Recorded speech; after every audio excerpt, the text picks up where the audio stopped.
ओम सद्गुरु प्रसाद। समझो मेरे को फ्लैट चाहिए और अभी छोटा घर है, तो ईगो दिखाएगा ना। तेरे भाई ने पैसा नहीं दिया, मेरे से चिटिंग किया, सब कुछ ले लिया। उस समय हमारे पहले के कर्मों की वजह से ग्रह ऐसा है कि हमको नहीं मिलेगा। अपने ग्रह आकर खड़े हो जाते हैं, ये ग्रहों का तमाशा है। शनि ग्रह छोड़ता नहीं है, इंसाफ तो होगा ना हमसे। उसको इज्जत मिल रही है उसके कर्मों की वजह से, उसको पैसा मिल रहा है, उससे इंसान हो रहा है। ग्रह इंसाफ कर रहे हैं, हमें नहीं मिल रहा है हमारे ग्रहों की वजह से। इसमें किसी को दोष क्यों दें, मेरा कर्म मेरा फल। जाकर पंडित को दिखाएंगे तो पंडित बोलेगा तुम्हारा ग्रह ऐसा है।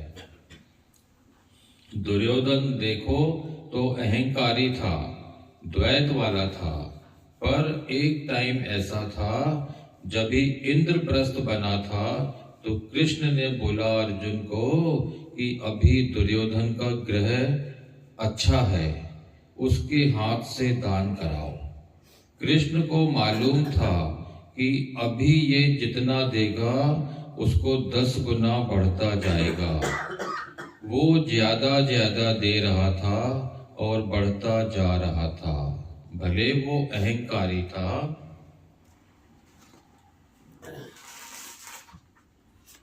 द्वेषी था, उस समय पैसे में उसकी किस्मत अच्छी थी।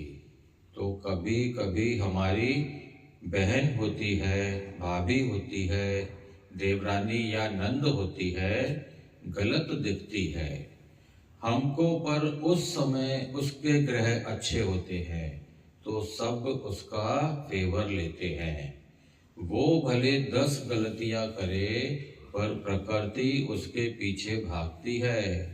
कुछ प्रारब्ध का उसका खेल होता है, टाइम पे इंसाफ होता है। ऐसा नहीं है कि भगवान गलत को पुष्टि देता रहेगा। रमण महर्षि से किसी ने पूछा ऐसा क्यों हो रहा है, अच्छे इंसान को मार खानी पड़ रही है और बुरे लोगों को इज्जत मिल रही है।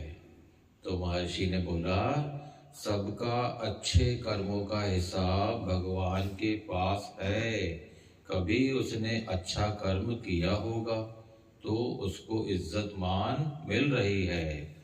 अब वो सुख भोग भोग के वापसी में किसको नहीं देने से उसके पुण्य कर्म खत्म हो रहे हैं। अगर तुम शांति से उसको सह रहे हो तो तुम्हारा फ्यूचर बहुत अच्छा होगा। तुमको क्या मालूम, तुम सह जाओगे तो तुमको राजाई मिलेगी, शांति मिलेगी, मुक्ति मिलेगी। अपने समय आने तो दो। रामचंद्र का समय ठीक हुआ तो पानी में पत्थर भी तैरने लगे। जब भी भाग्य अच्छा होता है तो बिना मेहनत किए भी चीजें मिल जाती हैं। कभी मेहनत करने के बाद भी लोगों को नहीं मिलती है। बिन मांगे मोती मांगे मिले न भीख। तुम्हारा अहंकार ही एक कहानी बनाता है कि मेरी कहानी में सुख नहीं लिखा है, मेरी कहानी में स्ट्रगल लिखा है। बचपन में पिता का सहा, फिर सास का सहा, अभी बहू का सहूं, स्ट्रगल लिखा है ना। मेरी कहानी ही ऐसी है, न तू है न तेरी कहानी है, सब मिथ्या है। उड़ती हुई मैं है, कभी खुश में है कभी दुखी में है, उड़ती हुई मैं है। जिंदगी उड़ रही है, कुछ ठहरेगा थोड़े ही, किसी का मान और अपमान ठहरेगा थोड़े ही, सब लीला होती रहेगी। अपने अहंकार को कायम रखने के लिए तुमको झगड़ा चाहिए। अपने को अलग समझो और बोलो कि इसके विचार मेरे से मिलते नहीं हैं। अपोजिशन चाहिए अहंकार को। इससे तुम्हारे जीवन पने की हस्ती बनी रहती है और तू ये ही पक्का हो रहा है। इसको पक्का करने के लिए ही तू माँ करते हो, विचार नहीं मिलाते हो। विचार तुम्हारे क्यों नहीं मिल रहे हैं? क्योंकि तुमको अपने अहंकार से बहुत बहुत प्यार है, निराकार से नहीं है। कृष्ण को अहंकार से प्यार नहीं है तो इतनी रानियों से भी फिट लगा पड़ा है ना। सब उसको प्यारे लग रहे हैं। ऑटोमेटिक उसकी शक्ति सब में फ्लो होती है। कृष्ण को सबसे कितना प्यार है, सबको तारने की उसके पास शक्ति है। करोड़ों शक्तियां उसके पास हैं। शस्त्र विद्या, संजीवनी बूटी, करुणा, प्यार सब है उसके पास, क्योंकि उसने अपने आप से प्यार किया है, तभी सब शक्तियां उसके पास हैं। अपने साथ बैठने में इतना उसको मजा आता है कि तीन लोक में कहाँ भी सुख नहीं समझता है। थोड़ा कोई पुकार करता है तो वहां जाता है, नहीं तो अपने निराकार से ही प्यार है। किसी ने हमेशा पूछा कि जो अम्बे माता हैं उसको ही विचारी को काली माता बनाकर शिव जी हमेशा काम लेते थे, तो खुद क्यों नहीं मारता था? मधु कैटभ को, महिषासुर को, शुंभ निशुंभ को मारा काली बनकर, उनसे बदला लेती थी। फिर बेचारी रोती थी, तड़पती थी, बोलती थी मुझे अपने स्वरूप से ही डर लगता है। तो उसको क्यों यूज किया, खुद क्यों नहीं किया? मैंने बोला इसमें भी पैगंबरों को राहत होता है ना, पैगंबरों को राहत होता है ना।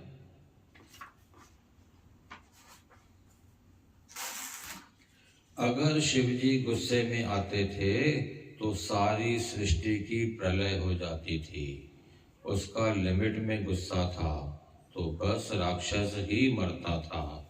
वो जब भी गुस्सा करती थी तो शिव जी से ऐसी तपस्या में बैठ जाते थे कि अभी ये मेरे को पांव लगाएगी, इसका गुस्सा भस्म हो जाएगा। वो शिव जी ही कर सकते थे। अम्बे के हाथ में इतनी तपस्या नहीं थी कि शिव जी गुस्से में आए तो अम्बे उनका गुस्सा भस्म कर सके, इतनी शक्ति नहीं थी। ऐसे ही पैगंबर थोड़े ही किसी को गुस्से में लाएगा, काम निकालेगा। पत्नी से शिव जी थोड़ा गुस्से में आए तो सारे वर्ल्ड की प्रलय हो जाती थी। जब वो गौरी बनी तो शिव जी कमल बनकर खड़े हो गए। महिषासुर को मारकर गुस्से में आई तो शिव जो सो गए कि मेरी छाती में पांव रख तू, ठीक हो जाएगी। काली बनी तो शिव जी बच्चा बन गया तो काली को भी ममता आई। प्यार किया तो शिव जी ने अपना स्वरूप दिखा दिया तो उसका स्वरूप ठंडा हो गया। अलग अलग रूप धारण करके 1 मिनट में ठंडा कर देता था, उसका काम भी हो जाता था। जो लोग मरते थे वो भी खुशी खुशी से बोलते थे हम मुक्त हो गए।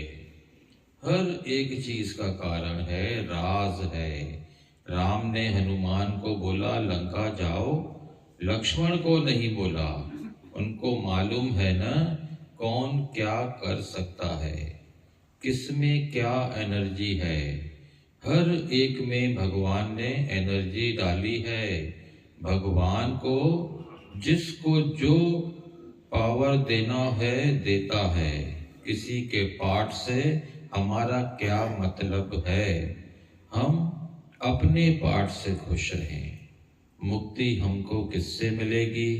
हम भले 1000 से प्यार नहीं करें, पर 4 से भी हम सच्चा प्यार करें। अपनी आत्मा से प्यार करें। हम करोड़ से प्यार करें, पर अपनी आत्मा से नहीं करें तो हमारी आत्मा रोएगी कि हमसे तो किया नहीं।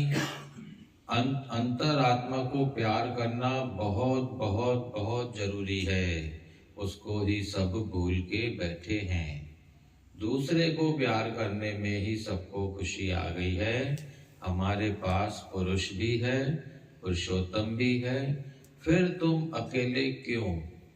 तुम किस लिए शांति, खुशी, आनंद, जॉय चाहते हो? पर तुम खाली बोलते हैं कि मुझे खुशी आनंद चाहिए, पर दुखों के एडिक्ट आदती हो गए हैं।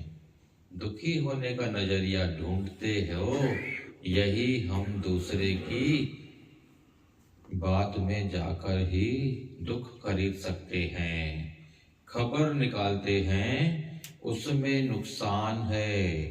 उसने कैसे कमाया, मेरे नौकर ने कितना काम किया, मेरी बहू क्या कर रही है, ये सब दुख खरीदने की आदत पड़ी हुई है। ज्यादा टाइम खुशी लेना नहीं चाहता है, आनंद लेना नहीं चाहता है। हरि ओम, हरि ओम, हरि ओम।